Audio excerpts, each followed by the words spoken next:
Hola, soy Leonel Ali Zanotelli Correa y les doy la más cordial bienvenida a Yo Leo.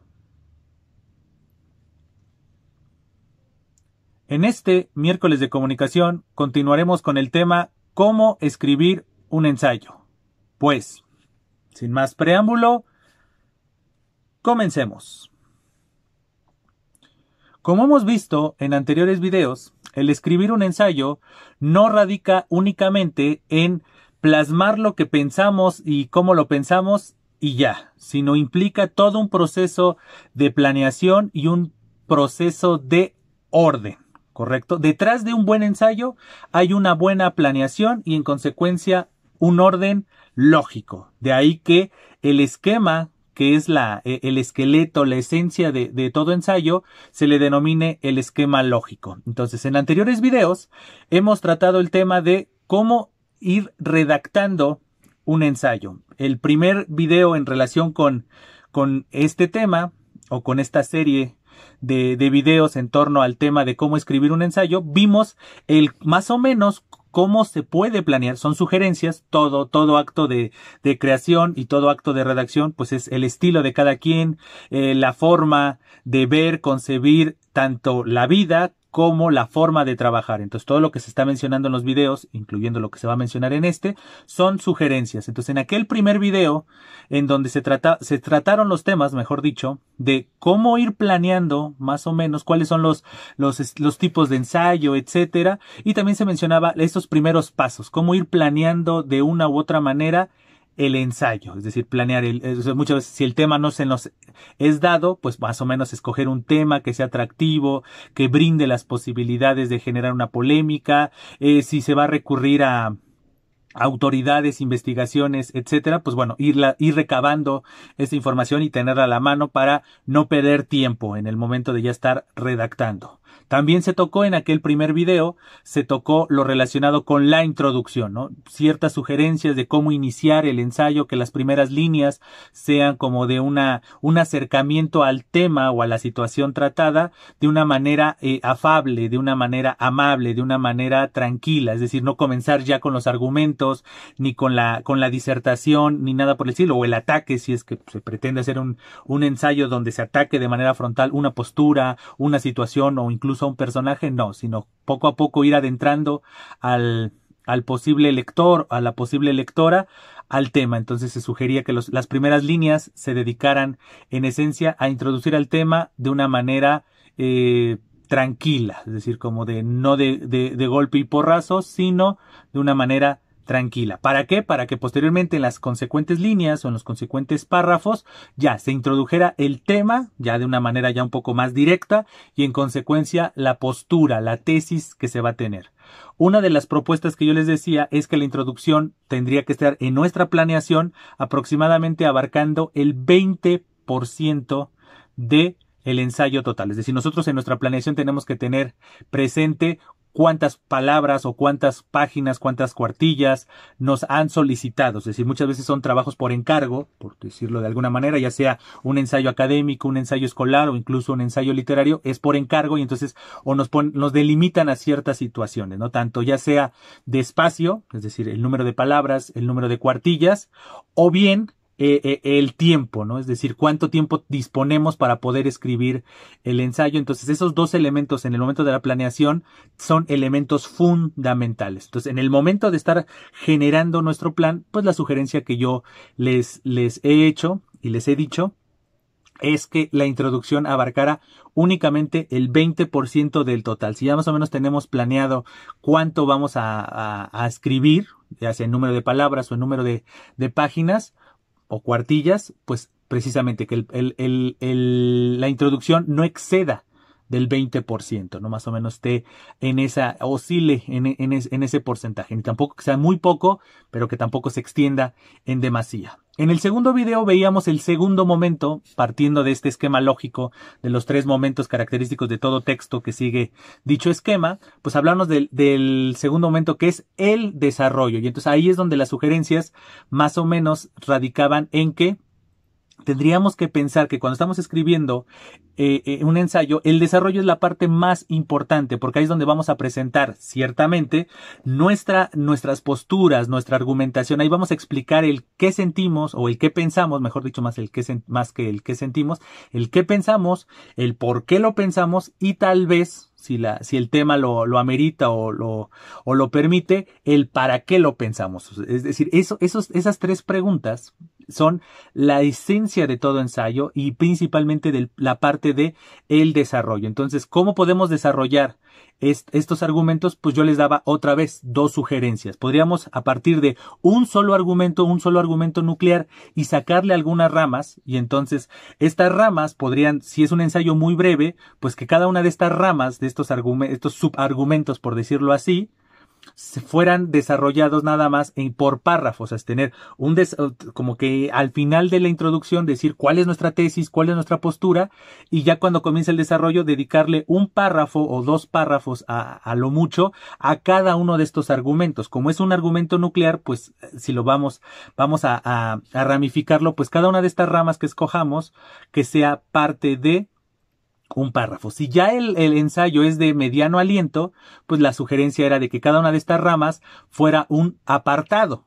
Entonces, es decir, ya como disponemos de más espacio, en consecuencia, pues lo más prudente es que cada una de estas ramificaciones que sacamos de esta tesis o de este argumento nuclear, pues que sea un apartado. Y si ya la tesis es de largo aliento, que puede implicar incluso un libro, por decirlo así, pues la sugerencia es que cada argumento, es decir, el argumento nuclear y cada ramificación, cada subargumento, por denominarlo de esta manera, fuera un capítulo del ensayo, ¿no? ¿Por qué? Porque pues disponemos totalmente de el espacio suficiente para poderlo desarrollar de una manera más detallada. Esta es una posibilidad. La otra posibilidad en el momento del desarrollo era no tener un argumento nuclear, sino tener distintos argumentos. Es decir, tengo una tesis a favor o en contra, o una propuesta para afrontar una situación o afrontar a una persona o un estilo o lo que sea de lo que estemos debatiendo, lo que estemos discutiendo, estemos disertando, y entonces tener exactamente argumentos, no solamente un argumento nuclear e irlo ramificando, no simplemente ir profundizándolo, por decirlo así, sino que tengamos distintos argumentos que giran alrededor de nuestra tesis a favor o en contra o a favor o que siga la línea de nuestra propuesta. Y entonces justamente el esquema en el caso del desarrollo sería exactamente el mismo. Si es un ensayo de corto aliento, de que son pocas cuartillas, pocas palabras y demás, pues bueno, lo que se recomienda es que cada uno de estos argumentos se desarrolle, que por un lado primero sean pocos argumentos, sean 1, 2, a lo mucho 3, y que cada uno de estos argumentos se desarrolle en 1 o 2 párrafos a lo mucho. ¿Por qué? Porque disponemos de poco espacio. Si ya el texto es de mediano aliento, estamos hablando de 20, 30, 40, 50, 60 cuartillas, pues entonces podemos aplicar lo mismo, que cada argumento sea un apartado, es decir, tengamos el título, tengamos nuestra introducción. En nuestra introducción ya planteamos de qué vamos a hablar y cuál es más o menos nuestra postura, si es a favor, si es en contra, si vamos a plantear o proponer una posible propuesta de análisis o una postura para resolver una situación o para analizar nuestro objeto de estudio. Pues en consecuencia podemos desarrollar esos argumentos por apartados. Y si obviamente es un ensayo de largo aliento, pues cada uno de estos apartados, o mejor dicho, cada uno de estos argumentos sería parte de un capítulo. Entonces, como vemos, va teniendo sentido este esquema. O sea, el esquema, el plan de trabajo, por decirlo así, que ya sea, como también se los comentaba en los anteriores videos, que puede ser mental o puede ser escrito, va tomando forma. Pero lo que tenemos que pensar es que estos dos primeros momentos del ensayo, dígase la introducción o el desarrollo, tienen que llegar a algo, y ese algo es el tercer momento del ensayo, el tercer momento del esquema lógico, que es precisamente el tema de este video, que es la conclusión, ¿correcto? Entonces, en esencia, la conclusión o las conclusiones de un ensayo son de diferentes estilos dependiendo válgase la redundancia, el estilo, la temática, lo que se pretenda del ensayo. Hay ensayos que pretenden simple y llanamente analizar, reflexionar una situación, y entonces muchas veces las conclusiones o la conclusión es una síntesis de todo lo que se dijo. Es decir, ya se acercó el tema al principio, ya se desarrolló la disertación, la reflexión, el análisis, y simplemente la conclusión es como casi inician con marcadores del discurso de como han podido ver. Entonces ahí está ese elemento, ¿no? Justamente como se los comentaba en anteriores videos, la introducción lo que se sugería es que fuera aproximadamente un 20% del ensayo. El desarrollo, que es lo más sustancioso, lo más importante, se sugería que fuera aproximadamente un 60% del producto final. En consecuencia, las conclusiones o la conclusión va a ser el 20% restante. Como ven, está un poco equilibrado los números, es decir, tanto la introducción como las conclusiones van a tener un 20% cada uno del ensayo, mientras que lo más sustancioso, lo más importante, que es el desarrollo, obviamente va a tener el porcentaje más. O el porcentaje mayor, el porcentaje de más profundidad, de más texto y demás, que es el 60. Insisto, es más, menos, no es una ciencia exacta, no es una obligación. Podemos más o menos ese 40% de entre la introducción y las conclusiones, pues las podemos proporcionar, o sea, las podemos hacer proporcionales, es decir, puede ser tal vez un 35 de introducción, porque es muy importante adentrarnos a los estudios y a las situaciones, etcétera.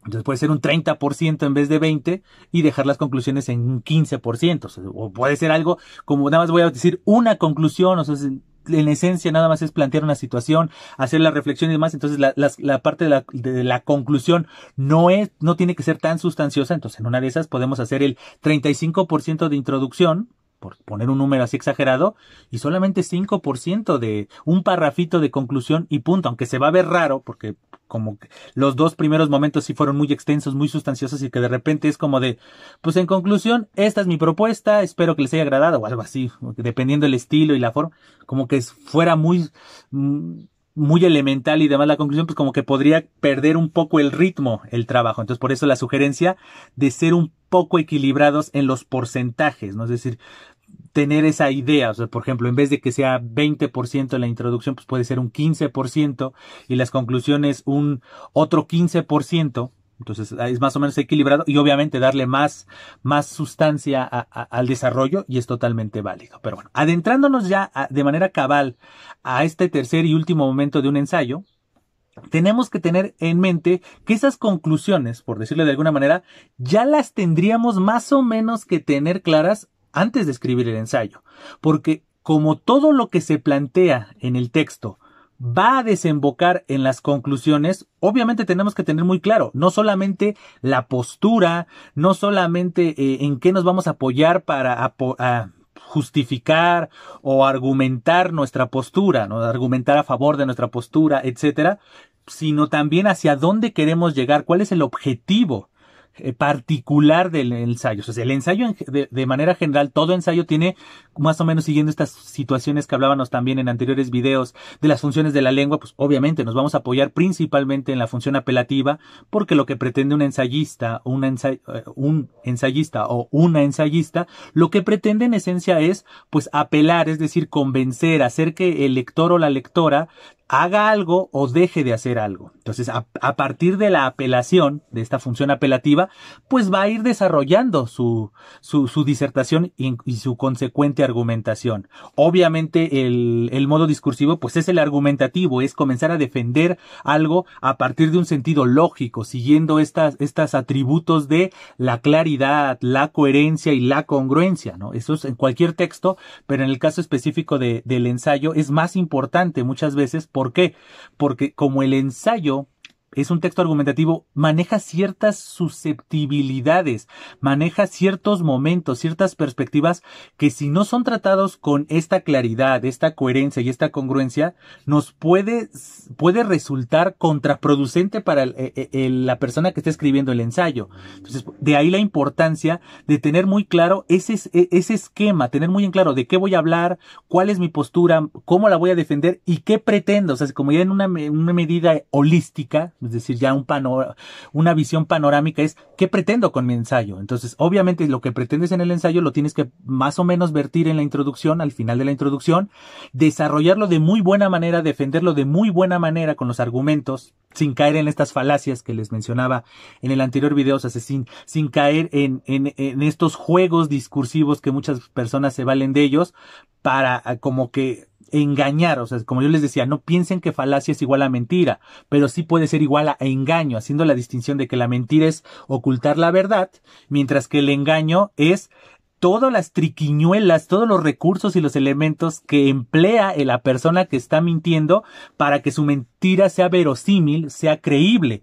Entonces, las falacias podemos verlas como engaños, más que como mentiras, son engaños, son usar ciertas disertaciones, ciertos argumentos falsos para que nosotros pretendamos tener la razón a pesar de que no la tenemos en realidad, sino es simplemente exponer una razón inventada, creada. Entonces es como una artimaña las falacias, insisto, eso hablar de las falacias implicaría un video específico y particular, e incluso lo tendría que hablar principalmente un filósofo, porque bueno, las falacias y demás están más relacionadas con la disciplina de la filosofía, porque es la lógica. Entonces la lógica es una de las ramas de la filosofía, entonces como que un filósofo es el que tendría que más profundizar, aunque obviamente también en el ámbito de la comunicación y en consecuencia de las letras, también se ve lo de las falacias porque es una herramienta que justamente al ser parte de el modo discursivo argumentativo, pues se tiene que tener una noción. Pero insisto, este video no pretende hablar ni profundizar del ámbito de las falacias, sino apuntalar ese sentido de que las conclusiones, que es el tema de este video, tienen que ser producto de una disertación que se dio en el desarrollo, y que esa disertación está basada en argumentos. Habrá personas que estén de acuerdo o no con tales argumentos, pero que esos argumentos sean claros, coherentes, congruentes y verdaderos. Porque si nosotros ganamos adeptos a partir de mentiras, a partir de engaños, a partir de falacias, pues automáticamente, tarde o temprano, esas falacias y lo que implica una falacia ya en una perspectiva social, que podría ser el engaño y puede ser la mentira, como las denominadas hoy fake news, ¿no? Las noticias falsas.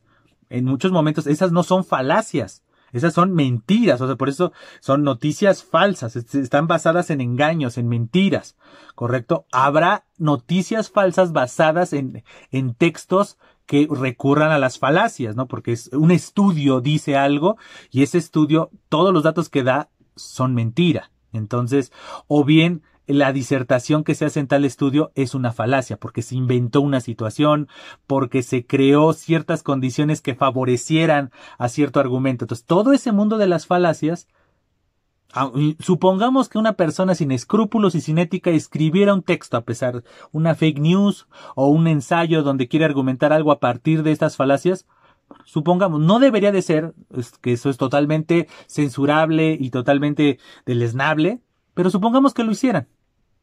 Piensen que de todos esa persona que va a escribir ese ensayo a partir de falacias, de datos, de fake news, de datos falsos y demás, de todos modos tiene que seguir de buena manera ese esquema, tiene que seguir una buena introducción, tiene que desarrollar muy bien sus argumentos y toda esa introducción, todos esos argumentos que desarrolló, válgase la redundancia, en el desarrollo, tienen que vertirse y tienen que desembocar de buena manera en las conclusiones. Entonces, ¿cómo se pueden vertir de buena manera sin importar el tipo de ensayo que se esté redactando, insisto, académico, escolar o literario, y sin estar juzgando la ética de la persona que esté detrás de ese ensayo, una persona con una ética muy clara, un imperativo categórico kantiano seguido al pie de la letra, o una persona sin escrúpulos que simple y llanamente quiere manipular o quiere ganar adeptos a partir de todas estas mentiras, engaños, falacias y recursos bastante poco éticos.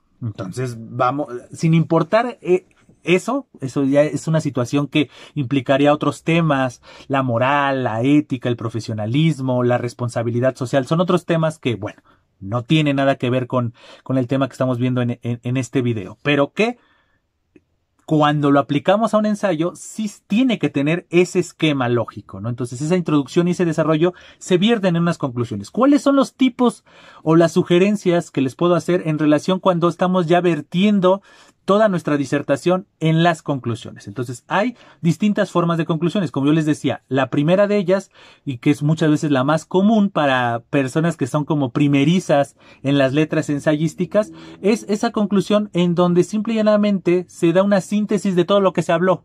Es decir, ya se dijo, ya se planteó muy bien en la introducción y en el desarrollo lo correspondiente a cada uno de estos momentos, y de repente en la conclusión dicen, como se ha podido ver, el tema de, puntos suspensivos, el tema que trataste, es un tema digno de estudiar, por lo tanto, o se debería de tratar de esta manera, la manera que se refirió ciertamente en el desarrollo, y por lo tanto, entonces ahí comienza, ¿no? Un poco el estilo, ¿no? Entonces, por lo tanto, los invito a ustedes a seguir esta sugerencia en miras del mejoramiento de la situación, o si está criticando a una persona o a un personaje o algo por el estilo, pues bueno, como se ha podido ver, tal personaje es totalmente censurable y por lo tanto se les hago la cordial invitación a ya no seguirlo o hacerles saber que sabemos lo que está haciendo. Entonces, ese tipo de cosas que son unas conclusiones como que muy sintetizadoras, válgase la expresión, de todo lo que ya se dijo. Es decir, como que ya te dije cuál es el tema, ya te mostré mis argumentos, o mi argumento nuclear y sus ramificaciones, o los argumentos, dependiendo del estilo que se haya considerado en el desarrollo. Y en la conclusión es simplemente, como has podido ver, aquí está esta situación, y aquí está la propuesta, y ya no profundizar más, porque ya se desarrolló todo en los dos anteriores momentos. Otro tipo de conclusiones que se pueden desarrollar es cuando el tema implica una propuesta. Entonces, en la introducción, introdujiste el tema, como lo dice su nombre. En el desarrollo, en vez de que las argumentaciones o los argumentos o las disertaciones giraran en torno a una solución, giraban en torno al simple análisis, a la postura frente a la situación. ¿Para qué? Para que en las conclusiones ahí sí se plasmen o se planteen de manera clara, congruente y coherente las propuestas. Es decir, como se ha podido ver, este problema es un problema real que ha tenido lugar en tal momento y que ha tenido tales y tales repercusiones. Por lo tanto, concluyo que la mejor manera de resolver esta situación es, y ya pones de manera tajante, como que uno fue desarrollando la emoción, ese tema o ese punto que también se tocó en anteriores videos, ya muy alejados un poco del mundo comunicativo y demás, del suspenso. O sea, un ensayo puede generar suspenso, sí, porque planteas el tema, vas desarrollando tu postura de por qué todo está mal o por qué todo está bien, para que vas generando ese suspenso de, y pues, ¿a dónde quiere llegar este ensayo? ¿Cuál es su intención? Y entonces te va llevando poco a poco al análisis, te va haciendo ver cosas que tal vez no se habían visto, para que en la conclusión ya se plantee de manera clara, coherente y congruente con todo lo que se había escrito antes, se plantee una propuesta así tajante. O sea, en conclusión, como se ha podido ver, insisto, este problema es un problema o es una situación o este personaje es así y así asado, por lo tanto mi propuesta es que hagamos esto. Y entonces ya es una propuesta así tajante, y entonces ya se entiende cuál es el objetivo del texto. Se puede generar ese suspenso. No es muy recomendable, porque muchas veces la gente se desespera. Los lectores y las lectoras se desesperan así como de, este ensayo no me está llevando a nada. O sea, me plantea una situación, me está analizando la situación, pero no me está diciendo si está a favor, está en contra, va a proponer algo, no va a proponer nada. Simplemente el propósito del ensayo es hacernos reflexionar sobre una situación. Entonces muchas veces ese estilo tiene que uno ser muy cuidadoso O sea, tienes que comenzar a dar buenas pistas cuando estás argumentando, como que tienes que dejar ciertos visos de cuál es la postura, cuál es la intención, cuál es la sugerencia,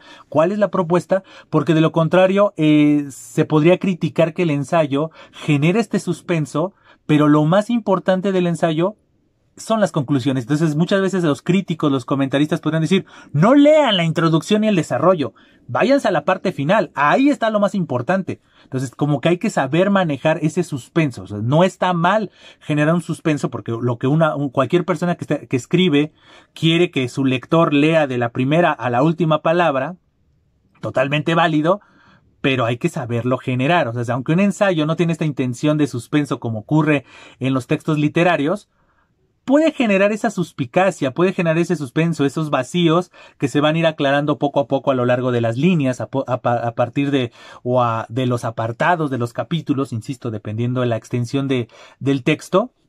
Pero hay que saber controlar esos recursos, porque de lo contrario se va a desesperar en algún momento la persona que está leyendo y decir, es que no me lleva nada, no me dice nada, o me dice lo que ya sabemos todos. ¿Cuál es la propuesta? ¿Cuál es? Entonces va a generar en un lado puede generar esta necesidad de más, o en otra persona va a generar un hartazgo de, pues es que no me va a llevar a nada. Y entonces generas una expectativa, y esa expectativa, como no se cumple en corto plazo, puede generar un hartazgo. Entonces, por eso hay que estar con pincitas si se quiere desarrollar este tipo de conclusiones, en donde en las conclusiones, válgase la redundancia, se resuelve toda la problemática planteada.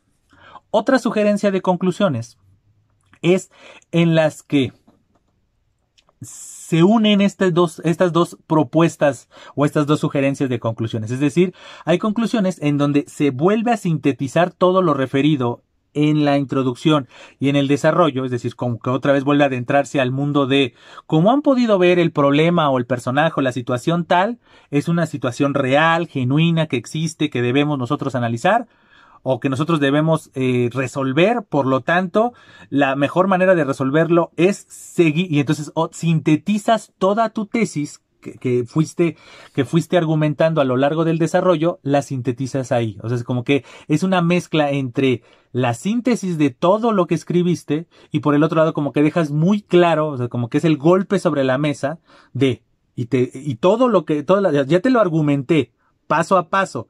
Toda esa argumentación, toda esa disertación se sintetiza en esta propuesta. Punto. Entonces, esa sería la tercera, que es un poco más manejable. Pues porque la segunda propuesta de ir generando tensión, ir generando suspenso para resolverlo todo en la conclusión, uno tiene que tener un muy buen estilo, un muy buen dominio de la comunicación y de los recursos y de los elementos para que nuestro lector o nuestra lectora quiera seguir leyendo y no se harte, no se frustre de sigo leyendo argumentos pero no me llevan a nada, no me plantean una propuesta, no me plantean nada, ¿hasta dónde voy a ver propuestas? O nunca me van a dar propuestas, nada más simple y llanamente es el análisis de la situación. Entonces, ¿y por qué no me plantea entonces que es un simple análisis y que no me va a proponer alguna resolución?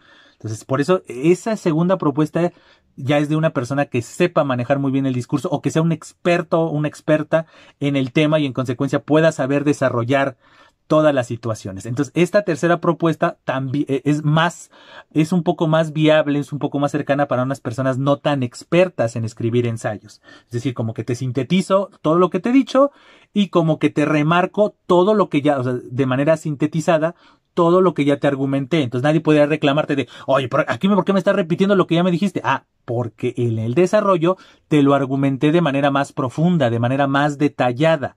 Mientras que en la conclusión te lo estoy dejando muy claro, muy evidente.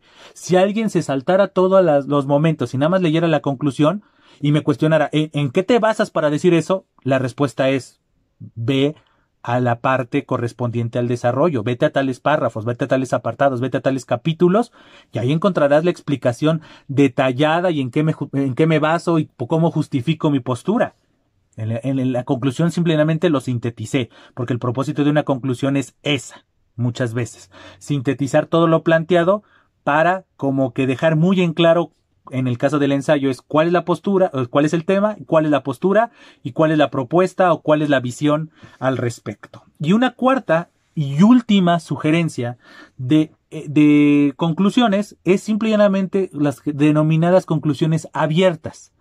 Es decir, que la conclusión sí tenga una propuesta, o sea, que el ensayo en sí tenga una sugerencia, tenga una postura, tenga una perspectiva, pero que no sea una perspectiva ni una postura cerrada o definitiva.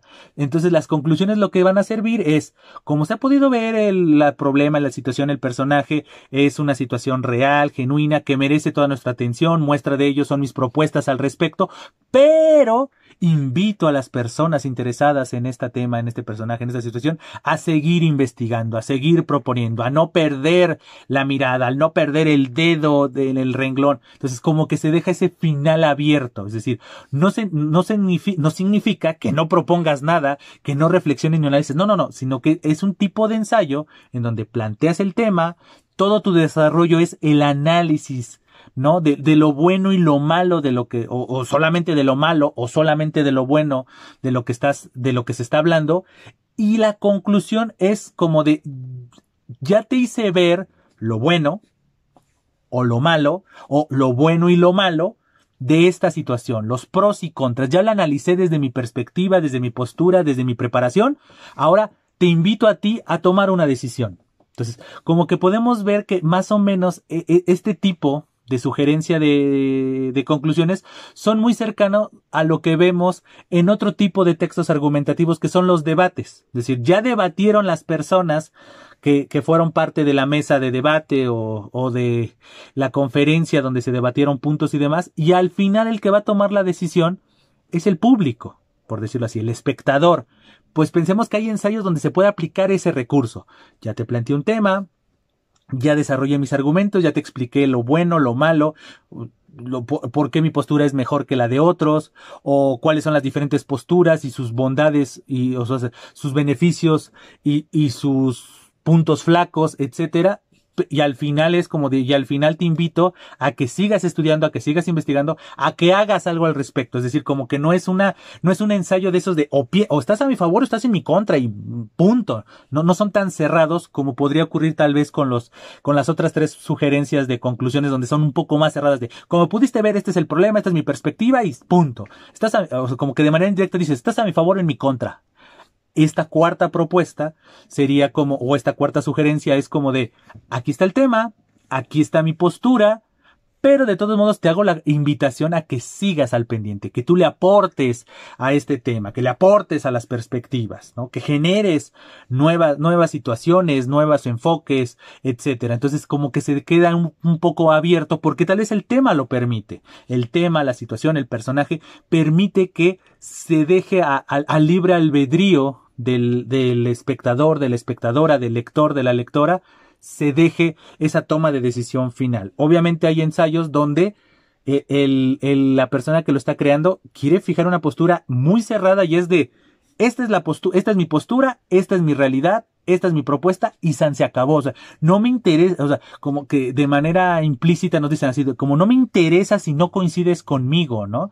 Si coincides conmigo, ya te di más argumentos. No coincides conmigo, aquí están mis argumentos. ¿No te parecen? Puntos. Es lo que yo pienso y se acabó. Como que son más cerrados. Entonces, como vemos, estas cuatro sugerencias de cómo escribir las conclusiones de un ensayo están ahí. Podemos ser muy abiertos, regularmente abiertos, o regularmente cerrados, o sea, estar en un equilibrio de que podemos dejar algunos aspectos abiertos que sigan investigando, que sigan estando al pendiente, pero sin olvidar estar en contra o a favor, dependiendo de la postura que se haya tenido, o puede ser una postura o un esquema totalmente cerrado de esta es mi idea, esta es mi propuesta y como de casi no hay otra, ¿no? O sea, o haces lo que yo digo o no haces, o estás mal, ¿no? O estás en tu libertad de escribir tu postura o referir tu postura, pero, pues bueno, totalmente respetable, pero esta es la mía, punto. También merece el mismo respeto. Entonces, como que tenemos esas opciones de conclusiones. Un ensayo y en consecuencia unas conclusiones muy cerradas, es como de, esto es lo que pienso, esta es mi postura, estos son los argumentos en los que defiendo mi postura y se acabó. No me importa más. Tenemos algunos ensayos y en consecuencia algunas conclusiones donde estamos cerrados en unos aspectos, pero abiertos en otros. O sea, puede estar cerrado en la postura de esta es mi postura, pero la mejor opinión o bienvenida a las críticas, a mi postura, a la situación, a las perspectivas, entonces, o viceversa. Es decir, aquí está mi postura, pero estoy abierto a escuchar otras perspectivas, pero como que delimitas, ¿no? Pero está cerrado de que este es un problema serio, ¿no? Entonces, como de, eso no está en discusión. Este es un problema importante, pero abro las puertas a la discusión. O a la inversa. Cierro las puertas a la discusión. Esta es mi propuesta y no me importa más, pero abro la puerta a las posibilidades y a las decisiones de el prójimo. O tenemos un ensayo y en consecuencia unas conclusiones totalmente abiertas. Esta es mi propuesta, ¿no? Y ya está en ustedes si válgase la redundancia, si para ustedes este tema es digno de seguir o no. Pero bueno, para mí sí, y ya les mostré mi postura. Y punto. Entonces, como vemos, tenemos esa opción de ensayo. Un ensayo en relación con la argumentación y con la postura totalmente cerrado en algunos aspectos y abierto en otros, es decir, un término medio, o totalmente abierto, es decir, yo solamente di mi postura, fijé mi postura, la argumenté y punto. Al final usted, lector, usted, lectora, tomará la decisión de continuar o no continuar, o de aceptar o no aceptar mi postura, y punto, ¿no? Y ya, o sea, como de, mi intención simple y llanamente era exponer mis argumentos, y no voy a fijar una postura tan tajante. Y es totalmente válido. Entonces, como han podido ver, o espero que se haya podido ver a lo largo de estos videos, escribir un ensayo implica claridad. Creo que la palabra la palabra clave es la claridad. La palabra clave es claridad. Tenemos que tener muy claro antes de escribir un ensayo lo que les decía. ¿Sobre qué vamos a hablar? El por qué vamos a hablar de eso. Pues, ¿por qué? Y tal vez el para qué. O el para quién muchas veces. ¿Para quién vamos a hablar? Este ensayo va dirigido para los que no piensan como yo. Este ensayo va dirigido para los que piensan como yo. O este ensayo va en general. En consecuencia tengo que manejar ambas posturas. No tengo que manejar argumentos y contraargumentos para mostrar que soy consciente de todas las posibilidades, o quiero escribir nada más un ensayo contra los retractores y entonces me voy a ir a los contraargumentos. O sea, lo que yo voy a escribir son contraargumentos de lo que ellos dicen, o viceversa. Simplemente yo me voy a basar en argumentar, porque mi público, mi posible lector, mi lector ideal, es alguien que piensa igual que yo. Todos esos elementos los tenemos que tener presentes de manera consciente o inconsciente, de manera mental o de manera esquemática en un papel o en un archivo de computadora. Lo tenemos que tener en claro, porque de lo contrario no lograremos estos otros dos elementos importantes en un ensayo, que son la coherencia y la congruencia. Y como les decía, la congruencia no solamente con el ensayo, no solamente con lo que digamos en el ensayo, sino con nosotros mismos, porque muchas veces no olvidemos, en el ensayo estamos planteando una postura y esa postura es personal, y al ser una postura personal está reflejando ciertos aspectos de nuestra persona y de nuestra personalidad que, si no lo sabemos desarrollar bien, si no lo dejamos muy en claro, puede generarnos un problema, no solamente desde la perspectiva comunicativa o ensayística, sino incluso personal. Entonces, por eso es la importancia de tener muy en claro todos esos momentos, tener muy en claro lo que queremos decir y cómo lo queremos decir, el por qué lo queremos decir, el para qué lo queremos decir, para quién lo queremos decir, y un poco también tener en mente que todo lo que digamos, como se dice en el argot de las películas policíacas y demás, puede ser usado en nuestra contra. Porque si alguien debate, o alguien discute, o alguien escribe un ensayo de respuesta a lo que nosotros escribimos, si nosotros no le dedicamos de buena manera la claridad, la coherencia y la congruencia, nos podemos arrepentir.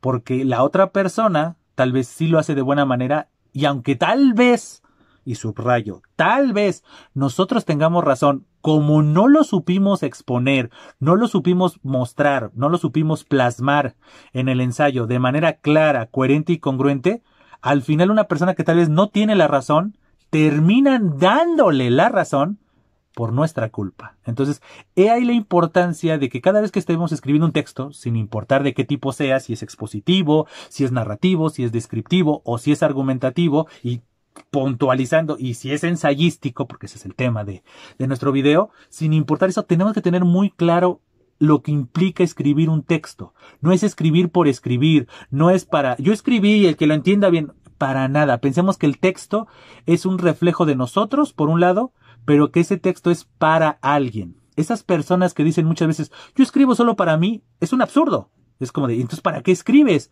Si tú ya tienes tu idea, tú ya tienes tu historia, ¿para qué perdiste tiempo? ¿Para qué dedicaste tiempo a escribir? Si te vas a leer, la única persona que lo va a leer eres tú mismo. ¿Para qué? Si lo puedes tener en la mente, apréndetelo en la mente y recítatelo o refiérelo o cuéntatelo las veces que quieras. ¿Para qué vas a escribir? ¿Para qué vas a hacer el acto de escritura?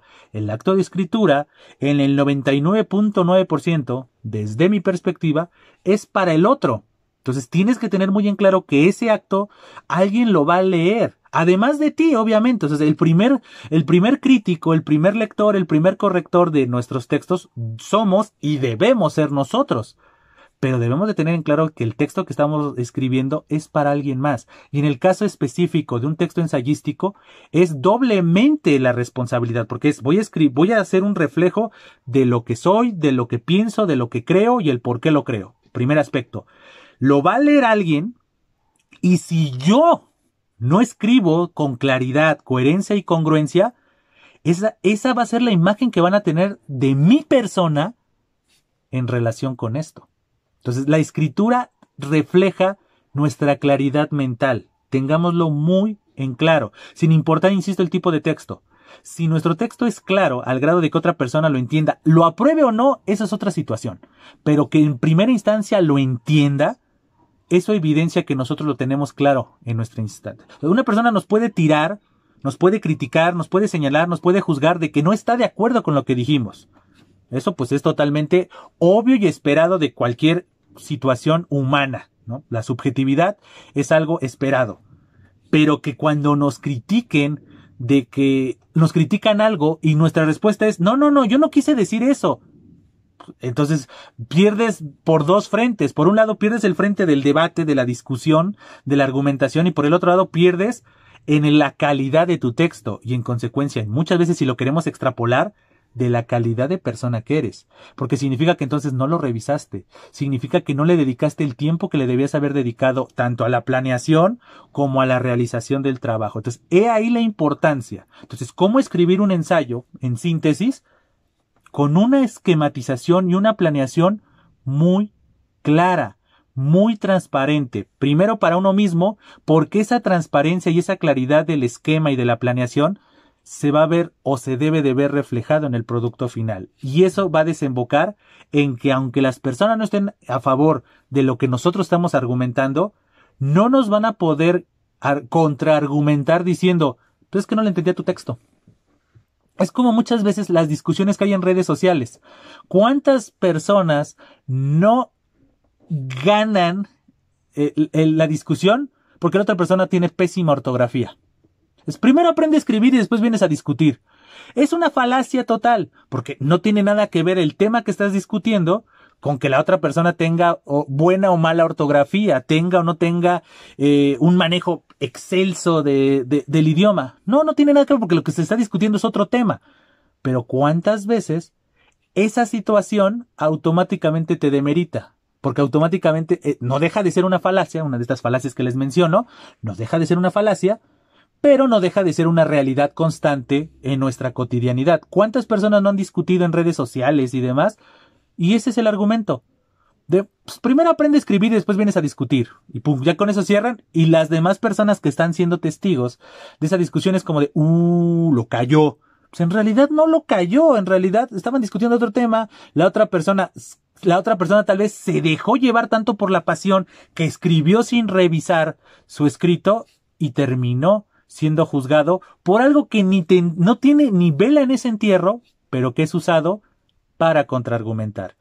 Entonces, ¿qué implica muchas veces que una persona escriba así, sin cuidar la redacción y demás? Implica que es una persona muy visceral, que no analiza, que no revisa lo que va antes de escribir enter, o antes de apretar enviar, antes de apretar publicar, que no analiza, que no dedica el tiempo, que no es una persona paciente. Entonces, en consecuencia, es una persona muy apasionada. La pasión es buena, pero en el ámbito de la comunicación, la pasión tiene que estar controlada en un sentido, porque de lo contrario vamos a caer en situaciones incómodas y situaciones que no logren el denominado éxito comunicativo. En el caso del ensayo, si yo comienzo a disertar y argumentar y demás, sin tener sin seguir el esquema lógico, sin seguir una lógica en cada uno de estos momentos, sin tener una claridad, una coherencia y una congruencia, corremos el riesgo de que el de enfrente o no entienda lo que estemos diciendo o sobreentienda algo, lo malinterprete, porque no está claro, y automáticamente su contraargumento va a ser contundente. Y aunque nosotros lo contraargumentamos de, no, pues no leíste bien. Y ahí viene la otra posibilidad de, pues no leíste bien. ¿Por qué me estás contraargumentando si no leíste bien mi texto? Y si la otra persona te contraargumenta de, pues no lo leí bien porque no se entiende, aprende a redactar bien tus posturas. Claro, uno podría uno lo lee y dice, no, pues sí, la otra persona sí escribió bien. No, la otra es la que no sabe leer. Y entonces le das la razón a la persona que escribió con claridad. Pero si la persona que escribió en un primer momento no fue claro, no fue coherente y no fue congruente, es como si fuera un concurso, un debate y demás, es como de punto para el otro. Porque efectivamente, ese párrafo y eso que citó la persona que lo está contraargumentando, efectivamente, no está muy claro qué está diciendo. Entonces, ese tipo de situaciones, ¿qué implican? Un trabajo, una claridad mental, una claridad escritural y en consecuencia una claridad comunicativa. Entonces, si nosotros no somos claros, si nosotros no lo tenemos claro, la probabilidad de que nosotros podamos exponer lo que nosotros escribamos, insisto, ahorita estamos hablando de ensayos porque es nuestro tema, pero si nosotros no tenemos en claro cuál es nuestra postura, cuál es nuestro tema, el por qué, el qué, cómo, por qué, para quién, y todas esas preguntas que siempre existen de manera indirecta en todo acto comunicativo, si no las tenemos claro o no tenemos una respuesta clara, la probabilidad de que nosotros seamos claros en el momento de escribir es baja. Entonces, detrás de un ensayo hay un trabajo, y no solamente un trabajo escritural, no solamente un trabajo de redacción, sino también un trabajo personal. Si nosotros no trabajamos en nuestras ideas, si nosotros no trabajamos en nuestro vocabulario, si nosotros no trabajamos en esquematizar, no de manera obsesiva, no estoy pidiendo que todo el tiempo estén planeando, no, eso, vemos gente que sí somos muy obsesivas en la planeación de todos los aspectos de nuestra vida y queremos como que tener salidas y plan A y plan B y escenario A, escenario B, bueno, esa es cuestión de personalidad, pero sí es importante, sin importar la personalidad de cada quien, tener en claro ciertos aspectos. Y entonces la planeación o la proyección de lo que se va a hacer es importante tenerlo. Si voy a escribir un ensayo, pues tienes que tener claros ciertos aspectos.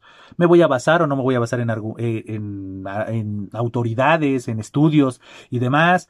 ¿Cuánto tiempo dispongo? ¿Cuánto espacio dispongo? Son elementos que son importantes tener en mente, porque si no, entonces uno comienza a redactar y de repente entregas el trabajo y pensando en un mundo académico es como de, le pedí un ensayo de 2 páginas y me entregó uno de 8. ¿Que no fui claro en la instrucción? Tiene 0. Sí, su ensayo es muy bueno, pero no cumplió el requisito. Tiene 0. Reprobó. O viceversa, escribes muy bien y bien articulado y bien argumentado y todo perfecto. Entregas tu mismo ensayo de 8 páginas y dicen, pero si le pedí un ensayo de 20 páginas. Muy bien, muy esquematizado, muy bien argumentado, bien todo. Excelentes recursos, pero yo le pedí un ensayo de 20 cuartillas, no de 8. ¿Por qué? Por no haber seguido instrucciones, por no tener muy claro ciertos temas. Y eso estoy hablando de cosas mínimas. Podemos hablar de cosas más profundas relacionadas con la claridad, la coherencia y la congruencia, que son cosas importantes, no solamente en el momento de escribir un ensayo, sino de la vida. Si nosotros en nuestra vida cotidiana, que somos entes en comunicación, entes sociables de manera muy clara, muy directa, muy indirecta, muy explícita, muy implícita, mente hablando, si nosotros no somos claros con nosotros mismos y en consecuencia con el prójimo, si nosotros no somos coherentes con nosotros mismos y con el prójimo, y si nosotros no somos congruentes con uno mismo y con el prójimo, las probabilidades de lograr lo que deseamos comienzan a reducirse. Pero bueno, espero que tanto este video como esta serie de videos en torno al tema de cómo escribir un ensayo, espero, insisto, que hayan sido de su gusto, pero sobre todo de su utilidad. Antes de despedirme, como siempre, les hago la cordial invitación a que se suscriban al canal, a que compartan este o cualquiera de los otros videos publicados en sus redes sociales, a que recomienden este canal, a su vez a que hagan comentarios, ¿no? Comentarios que pueden ir desde qué les pareció estas sugerencias, estas perspectivas a lo largo de estos videos en torno a cómo escribir un ensayo, qué estrategias aplican ustedes en el momento de redactar un texto, puede ser o no ensayístico. También pueden comentar temas que les gustaría ver en este canal, perspectivas, autores, todo aquello que le abone a este proyecto llamado Yo Leo. A su vez, les hago la cordial invitación a que me sigan en mis distintas redes sociales, dígase Facebook, Twitter e Instagram, en donde también lo podemos usar como un espacio en donde ustedes me hagan sus observaciones, sus críticas, sus sugerencias o todo aquello que, insisto, le abone a este proyecto. Pues bien, ahora sí, sin nada más que agregar por el momento, les doy las gracias por su presencia, por sus comentarios y todo aquello que le esté abonando, todo lo que le está abonando a este proyecto. Y les digo, estamos en comunicación. Hasta siempre.